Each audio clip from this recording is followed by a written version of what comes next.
Beneath the scarred landscape of Vimy Ridge, in these darkened tunnels, thousands of young Canadian soldiers prepare for battle. The night before Canada's greatest victory, they leave their mark in the soft chalk walls.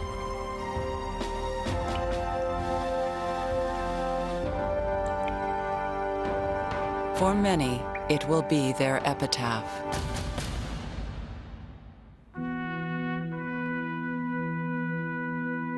From the height of the plateau, 150 kilometers from Paris, the Germans can see the entire region. The 4 Canadian divisions are ordered to take the ridge.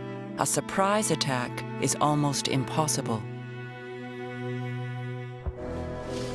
The slaughter at the Somme is still on General Arthur Currie's mind.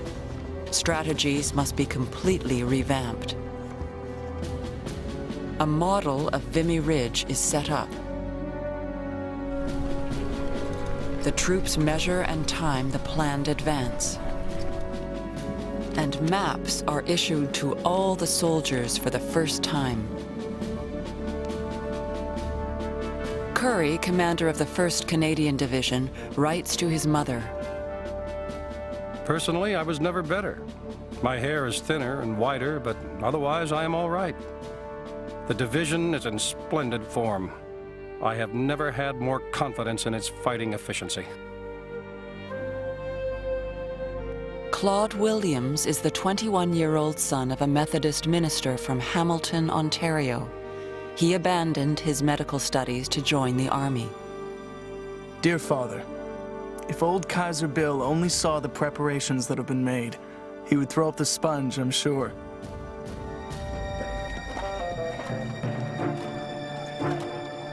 Vimy Ridge is covered with German trenches, shelters, and tunnels protected by barbed wire and machine guns. But the Canadians build an elaborate system of caves and tunnels of their own.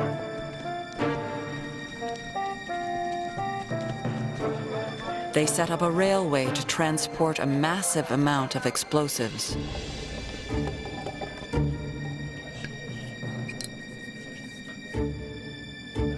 Claude Williams awaits 0 hour. The attack was at daybreak. We had to lie in the open trenches all the night. The morning turned out gray, cold, and drizzling.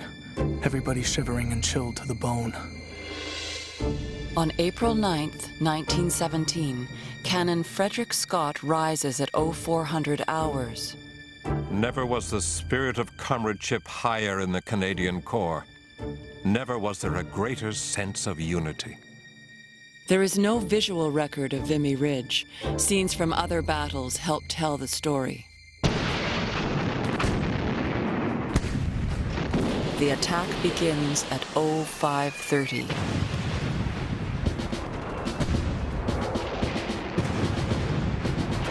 At the arranged time, to the absolute second, suddenly as dawn was breaking, every gun on the whole front opened up.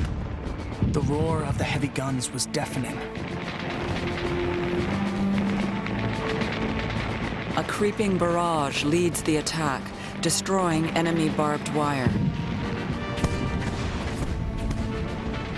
The infantry marches behind, doing the Vimy Glide, a 100-yard advance every 3 minutes, protected by a curtain of artillery fire. Canon Scott watches as the 4 Canadian divisions fight together for the very first time. I knelt on the ground and prayed to the God of battles to guard our noble men in that awful line of death and destruction and to give them victory. And I'm not ashamed to confess that it was with the greatest of difficulty I kept back my tears. It is at Vimy Ridge that Mike Mountain Horse undergoes his baptism of fire. Where is the God that the white man has taught the Indian to believe in? Why does he allow this terrible destruction? I pray that he might yet bring the nations to their senses.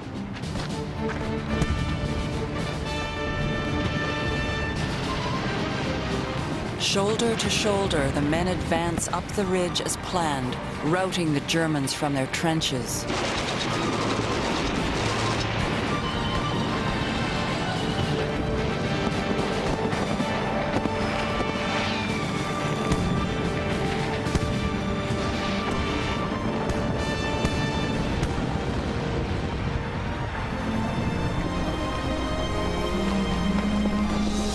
The Canadian troops take and hold Vimy Ridge.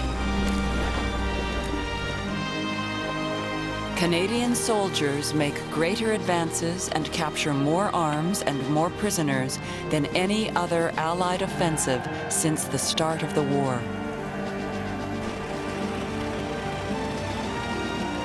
General Arthur Currie is elated. A wonderful success. Every line was captured on time, every battalion doing equally well. The grandest day the Corps has ever had. The sight was awful and wonderful.